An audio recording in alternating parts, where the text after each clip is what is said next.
في تزوينة دينا تنمية مقرن مدوسة غارق اللي تاقير كيسنات دي ريزو دي بروفيسيونيل القبايل داقير دي كيباك يكوذ كندا داشو السلام مكونويا ام تواشوت لو ريزو غاقينا كي دينا كلمي غير ولا حد الشاف نغا من هالنا دكونوي غاكويث ايتيس الحيان دغا كن دنيغ اسوينس يوكني اديلي اون بدال يسالن توسنا القاين يراكون يوكني اتفنو ثمتيغ القبايل داقير دي كندا انشبو الجناس النظام أطاس الجناس اللي نزرام ذاكني أم يا لي جويف لي زيطاليان ذويذ إيغارساني منسن ذا كير ذا كندا إيوا نكوني ذا نيرس القبايل ودنسكنا يا ريمانا أطاس المخاخي لان داكير الله يبارك تنسوالا كونيت داكيني تخدم مكيا لي حريشان لاني مجايين لان لي زافوكا إيوا ونخدم راس كني قال لو ريزوتاج داكني عطاش نتواشوني القبايل دي تسنار داكيني نكوني نزمر نسكنا كاكيني ذاكني ديال القبايل الذي خدمن قطاس يحرشن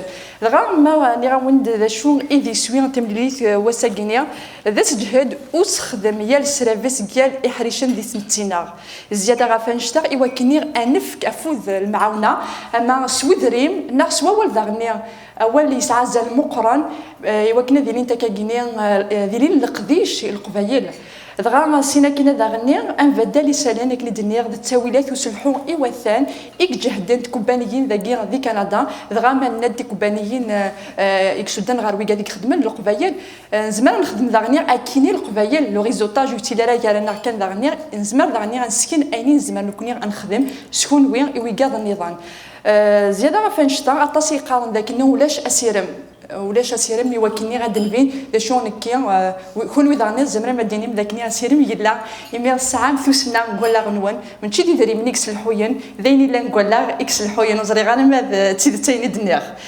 دغا اكا كريم اكني دينا كريم ام تواشولت داكني يلاق يا اليوم دي في كواليس دغا عرفا كرا داغني يا اليوم زمر دي صاف داكني يوكلني غادي غير سميس دا شو خدام دا شو دا حريش يوكلني غاتميسن كراكون ما عاود كان غف ذين أهل بوساقينيا كرا نتقيق كان أنف كأول إماس الحسين يحيى وزري غامة ذاكيق لا السنغارة ماس أزول فلاك ماس الحسين يحيى دغا نتا ديون أسلماذ في لابوليتينيك ذاكي في موريال أسنف كأولي وكني غادي مسلاي ستلقاي غف لوتو لورغانيزاسيون دي بروفيسيونيل دي كندا بلا ما نتودغني غير ثقيره لا يوث عندها دمسلايه مدينه سقسيين اتيلي غتريد غافي سقسيين لا غنديبا عندها اميخ اس انسنرني اين يقارن لو ريزو دي بروفيسيونيل القبايل داكيا دي كوباك دي كندا. Bienvenue à toutes et à tous à cette rencontre du réseau professionnel kabyle au Québec et au Canada. Donc je le répète deux fois. Ce réseau-là est ouvert à tous les professionnels de la communauté. J'espère que notre rencontre sera fructueuse. Notre réseau, il a été fondé par quelques personnes il y a quelques mois et on espère qu'il va élargir. Déjà, il y a plus de 40 personnes qui sont inscrites et notre objectif, c'est d'atteindre une centaine d'ici la fin de l'année.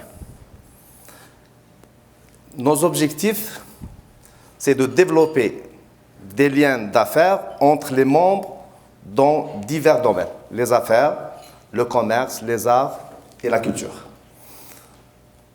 Et encore encourager la dynamique d'échange des biens et des services entre les membres de la communauté. S'entraider en échangeant des conseils, des services et des biens. Participer aussi au financement de projets socioculturels, c'est-à-dire les projets utiles pour la communauté. Pour faire fonctionner ce réseau, ça prend des contributions. Nous avons fixé à $100 la cotisation annuelle. Nous avons des défis à relever. Premier défi, c'est le site Internet pour faire la promotion des professionnels. Deuxième, intégrer plus de professionnels de tous les métiers. Notre objectif est d'atteindre 100, en moins 100 d'ici la fin de l'année. Et organiser des activités comme ces activités-là. Et ça prend, bien entendu, إلى قدر من قال أفريد البحر. Donc, notre réseau compte sur vous. Et aussi aider les membres de la communauté à mieux s'intégrer dans les milieux d'affaires. Merci. Et merci. إلا قلنا من باللي هذه اليوم يوني تارون يفن دال مولود الله يرحم ربي هذه لي يوان يكشنون على يفن معطوب الله يرحم ربي هذه لي يوان على يسفتينا دريم على يفن ربراده تذكر بيس الخير دونك اون دوا كروار باللي يورا دوتر كي فون فو ولا قرا نحبس سارتان ريفيرونس قبايلين قال الشيني تو بورا جامي اريفي à ça tout est possible أفوز بفوز ما إلا نخدم أفوز بفوز يوصل نيوت. Mon nom est Moussa Tarzat, je suis également kabyle. C'est maintenant par respect aux non-kabyles qui sont ici, qui est ici, au moins il y a un non-kabyle. Je vais parler en français pour que tout le monde puisse me comprendre. Donc moi j'ai un double chapeau, une double, je sais pas, une double face si vous le voulez, mais pas au sens négatif du terme, c'est au sens positif. Ceux qui ont ma carte de visite, ils ont vu qu'il y a deux faces. J'ai deux chapeaux, je suis traducteur agréé, c'est-à-dire membre de l'ordre des traducteurs, donc tout ce qui est traduction officielle, les diplômes et j'en passe. Et je suis également consultant en immigration. Donc je vais tous les dossiers d'immigration, comme vous êtes tous venus d'Algérie avec le travailleur qualifié, les permis de travail, les permis d'études, les parrainages, etc. Donc, Parmi Mustafa, donc je suis entrepreneur. Donc j'étais invité par Karim bien sûr et Moumouah, donc ils m'ont sollicité pour intégrer le réseau de Québec là, et j'ai embarqué tout de suite. Moi j'ai un centre de formation, on a commencé ma femme et moi, on était deux, on a galéré, je vous raconte pas l'histoire. Et aujourd'hui, on est 11 enseignants. On a un Québécois, une Russe, et on a 8 Algériens, 8 Kabyles. On n'est pas parti chercher des Kabyles parce que c'est des Kabyles. On est parti chercher des Kabyles compétents. Moi, je me présente. Mon nom, c'est Nadia. J'ai une compagnie d'aménagement paysager. Ça fait un peu bizarre pour une fille, mais en tout cas, j'étais agronome. Puis là, je me suis lancée. Toutes les portes étaient ouvertes, c'était facile de monter ma compagnie. J'ai travaillé avec toutes les races, toutes les cultures. Et ça me fait un grand plaisir aussi de travailler avec notre communauté. Je suis kabyle de Surcroît. Qui est la première fois là même dans parce que je parle que je suis photographe. Ça fait depuis 2010 que c'est mon entreprise, je travaille à mon compte. C'est une Québécoise, Yaoulin. Donc j'étais dans l'enseignement universitaire et la recherche scientifique, j'étais sociologue de formation, mais spécialisée en travail, en sociologie du travail et des organisations. J'ai travaillé aussi en sociologie de la santé. Aïdine Al-Hussein, exactement, je le rejoins dans plein d'idées. C'est surtout qu'il faut arriver avec des solutions et ne pas vraiment faire les problèmes. C'est ça. Et une remarque qui est très pertinente, c'est que quand on commence quelque chose, je pense que même nous, on a fait l'erreur. On regarde qu'est-ce qui a été fait avant. On n'est pas allé chercher le soutien pour continuer. Je parle à peu près dans le milieu communautaire. C'est vrai, on parle des affaires. Il y a beaucoup de gens que j'ai découverts à travers la radio dans les affaires et qui sont vraiment discrets. Le réseau, c'est la RSIS, c'est quelqu'un qui a fait Karim des pages Facebook. أم داك اللي خلا في عرضيات كريم عرض خلا في عرضيات دونك وسرت دونك ميت سريغ وين تجي لما يحيى وين تجي مسلاي كريم وين مسلاي مسا صابرينا دونك je suis partant d'Yéloun. Donc je me présente, Ismaël Hamé. Donc vous me voyez souvent, parce que je fais de la musique aussi. Donc moi je suis dans le réseau depuis le début. On a commencé d'abord par un réseau virtuel sur Facebook. On a créé le réseau des professionnels kabyles du Québec et du Canada avec mon ami Karim Eril. ماشي ناس qui gagnent bien commerce, puis c'est difficile, puis ça prend du travail, ça prend ولا غاش تحسيس نسمو كل surtout العباد نداكي اسمه ملك بس n'est-ce pas Méroche. Non, mais quand ça a commencé, Karim, tu le sais, moi je n'ai pas voulu même pas assister.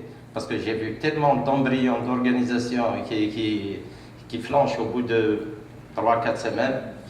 Mais quand j'ai vu que ça commençait, ça m'a intéressé. Donc, comme il y a... Je vais être pratico-pratique. Moi, j'ai un peu de temps à donner. Karim, n'hésite pas à me solliciter s'il y a quelque chose à faire.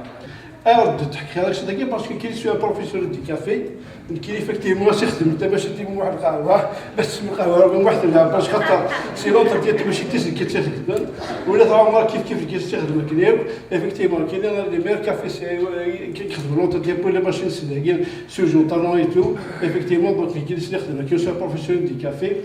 Donc c'est une question de volonté. Quand on veut, on peut, et ça se traduit dans toutes les langues. Je remercie Karim, j'ai appelé à 3h de l'après-midi, je ne vous connaissais pas avant tous. J'ai pris conscience de l'affiche sur Facebook. Donc cet après-midi, il a accepté donc de me recevoir. Je suis arrivé il n'y a pas longtemps, donc en décembre, en tant qu'immigrant. Je suis docteur en génie électrique, donc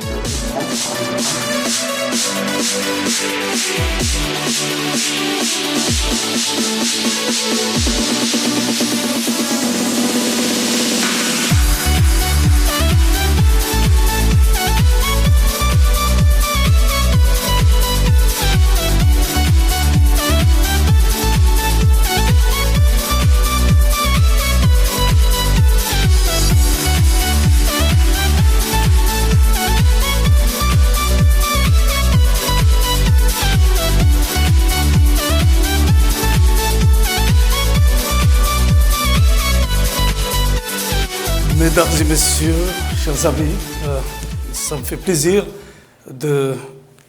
d'être ici devant vous. En fait, je réponds à mon ami de longue date, Karim, qui m'a sollicité pour donner une conférence, mais je dois vous dire que ça ne sera pas vraiment une conférence en bonne et due forme.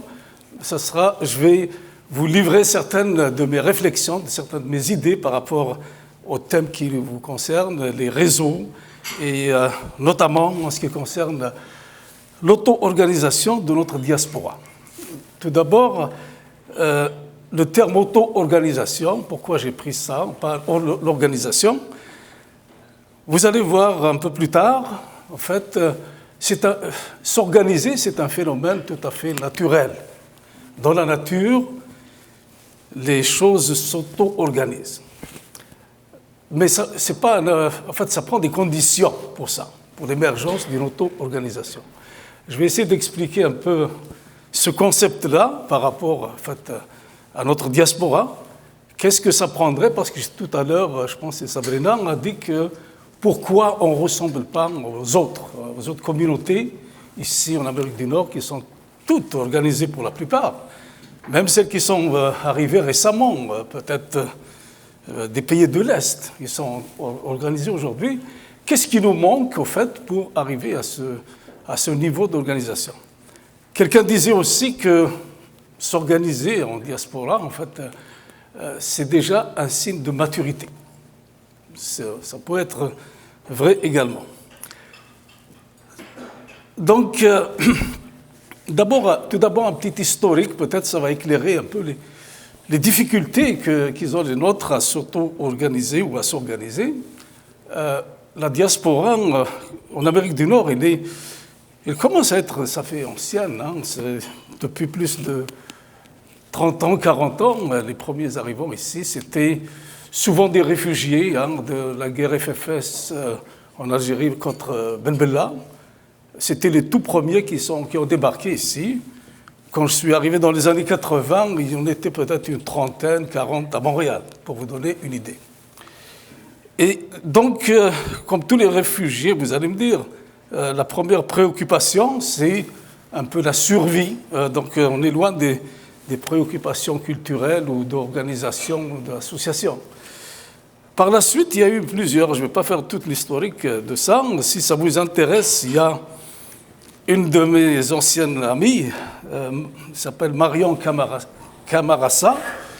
Elle a publié un livre récemment, je vous tenais à vous le souligner pour ceux qui aiment la lecture, elle a appelé La Méditerranée sur les rives du Saint-Laurent, une histoire des Algériens du Canada. Je l'ai rencontrée dans les années 2000, Marion. Elle était venue ici, elle faisait une thèse de doctorat d'État à Toulouse. C'est une Française, je trouvais ça un peu curieux que pour écrire notre histoire, ça prenait une Française de Toulouse pour venir ici. C'était mon intérêt pour la rencontre, et puis on a discuté. En fait, elle a rencontré, je dirais, la plupart des personnalités ici, des associations. Donc c'était une thèse de doctorat qu'elle a publiée sous forme de livre maintenant, que vous pourrez avoir accès. Et elle a retracé toute cette historique-là, que je vais vous épargner, pour de la communauté ici en Amérique du Nord. Maintenant, il y a eu beaucoup d'associations aussi dans le passé ici. Des fois, je parle de la diaspora en général, kabyle, qui soit ici en Europe, parce que je vis entre les deux, la moitié de mon temps en Europe et la moitié ici. Les problèmes ne sont pas les mêmes, mais je commencerai peut-être par le constat de la diaspora en Europe. Comme vous savez, notre diaspora elle a en partie échoué, surtout la diaspora kabyle. Je m'adresse là surtout à ceux qui sont dans les affaires. À part quelques petits restaurants qu'ils avaient à Paris, et qu'ils ont été tous rachetés pour la plupart par des Chinois récemment, il n'y a pas grand-chose, en fait, dans l'économie. Mais ça, c'est un autre contexte. Le contexte français, vous le connaissez, tout ce qui permettait en Nord-Afrique en général, c'était des associations à but non lucratif. Ça, c'est pour contredire un peu Karim. Il dit qu'avec l'argent, on peut tout faire. Mais une association à but non lucratif, par définition, elle ne doit pas faire de l'argent. Okay? Donc, c'est les seules qui sont permises à notre diaspora en Europe. C'est très difficile dans ces circonstances de voir l'émergence d'une diaspora. Et d'ailleurs, les Français, ils ont une perception très négative du communautarisme, des diasporas. Ils ont une peur bleue, mais il y a quand même des diasporas qui sont imposées en France. Et ici, on a toutes les conditions, en principe, pour avoir l'émergence de cette diaspora-là. Et donc, il ne faut pas refaire un petit peu les erreurs, évidemment, qu'ils ont fait les nôtres en Europe, ne sont pas les mêmes. En fait, là-bas, c'était une immigration d'ouvrières pour la plupart du temps. Ici, on a affaire à beaucoup d'élites. Je vais revenir. On a beaucoup de doctorants qui arrivent, des médecins de toutes sortes de qualifications. Et malheureusement, ils se retrouvent souvent aussi au chômage parce qu'on n'est pas organisé. Et parce qu'on n'a pas de diaspora, justement, pour pas les intégrer. Mais je dirais même c'est une occasion d'affaires pour ceux qui sont dans les affaires, là. Avoir un tel potentiel de jeunes diplômés, et on peut créer des compagnies, on va y revenir peut-être dans la discussion. Il y a en dehors des cafés, on peut créer aussi des compagnies de consultation, il y a des entreprises, des spin-offs, il y a plein de choses sur lesquelles on pourrait, tout en intégrant ces nouveaux arrivants, on pourrait consolider notre diaspora. Donc il y a aussi, concernant l'historique, je voulais signaler aussi, il y a beaucoup de gens qui ont écrit récemment, il y a Arab Ben-Younes récemment qui faisait aussi le constat, j'ai relevé certaines, toujours les mêmes arguments qui reviennent là, les mêmes plutôt remarques, que les Italiens, les Grecs, les Portugais et autres communautés au Canada se donnent d'abord des structures de soutien social, moral, avant d'aller chanter et danser, car un ventre plein et un esprit en paix seront mieux en mesure de faire avancer les choses. Nous, il paraît que l'on se suffit à nous-mêmes, on a d'exemples et de leçons à recevoir de personnes. Bon, là, il touche aussi un petit peu la mentalité. C'est sûr que un des handicaps qu'il faudrait en fait, adresser sérieusement, c'est les mentalités. La plupart des communautés, quand ils arrivent ici, je peux prendre l'exemple des communautés libanaises, vous les connaissez tous, les business qu'ils ont fait ici. Les Libanais, surtout chrétiens, quand ils étaient arrivés, ils ont laissé leurs problèmes au Liban. En fait, il y avait une guerre civile, c'est ça qui les a amenés ici, entre toutes les confessions qu'il y a là-bas. Et ils ont essayé. Il y a comme un principe qui n'est pas dit pour toutes ces communautés qui ont réussi. Ils essaient de laisser leurs problèmes dans leur pays d'origine. Nous, je pense qu'il y a eu surtout depuis les problèmes de la guerre civile en Algérie, on a eu des gens qui ont transposé, ramené avec eux dans leur bagage leur mentalité, leurs problèmes de là-bas.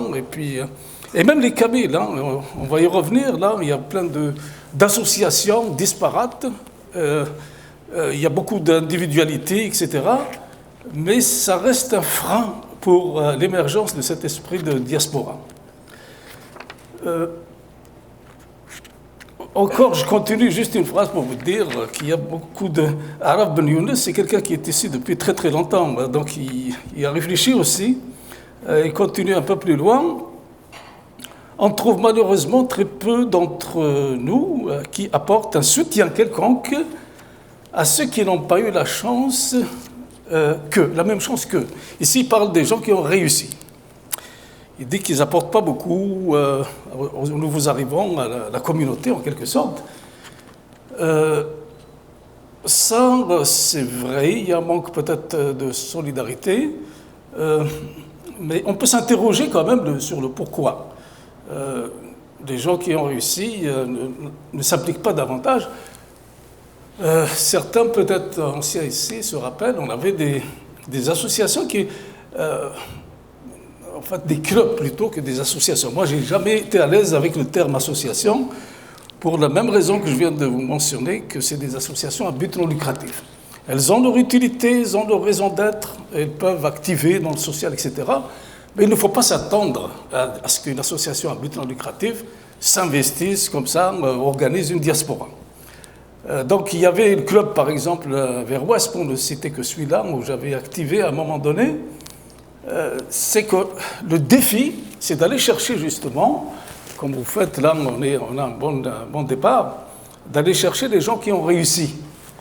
Alors que les associations, comme vous savez, la plupart du temps, c'est des gens qui se retrouvent justement, qui n'ont même pas de job, souvent, qui se mettent dans des associations, et on ne peut pas changer le monde, malheureusement, avec ce genre d'associations. Donc le vrai défi, c'est d'aller chercher ceux qui ont réussi, de les réseauter.